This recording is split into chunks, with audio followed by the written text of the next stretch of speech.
Doctor: sir, మీ భార్యకు పై పెదవి చిట్లింది, కుట్లు వేయాలి. భాస్కర్: ఎంత ఖర్చవుతుంది డాక్టర్?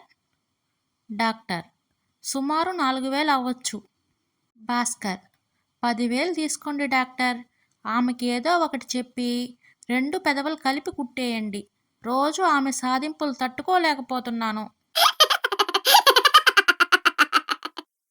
భార్య పట్టుపట్టి ఇంగ్లీష్ నేర్చుకుంటుంది. భార్య: ఏమండి, కంప్లీట్కు ఫినిష్కు తేడా ఏమిటి? భర్త: రెండింటికి పూర్తవడం అని అర్థం. భార్య: అబ్బా, అర్థం కాలేదు, వివరంగా చెప్పండి. భర్త: సరే సరే చెప్తాను ఉండు. నేను నీకు లభించడంతో నీ జీవితం కంప్లీట్ అయింది. నువ్వు నాకు లభించడంతో నా జీవితం ఫినిష్ అయింది. భార్య: ఆహా.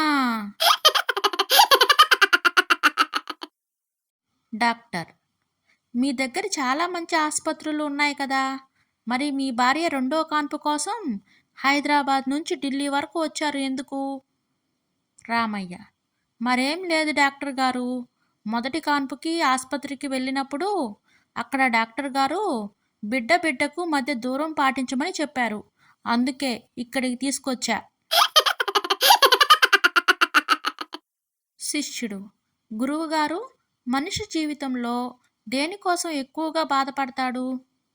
గురువుగారు: ప్రశాంతంగా ఉన్నప్పుడు పెళ్ళి అవ్వట్లేదని బాధపడతాం, తీరా పెళ్ళయ్యాక ప్రశాంతత లేదని బాధపడతాం.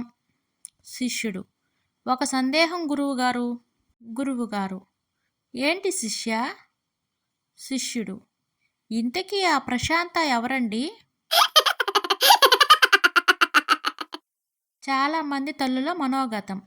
పెళ్లి సంబంధం చూస్తున్నప్పుడు మా అబ్బాయికి పెళ్లి చేస్తే బాగుపడతాడు అని అనుకుంటారు.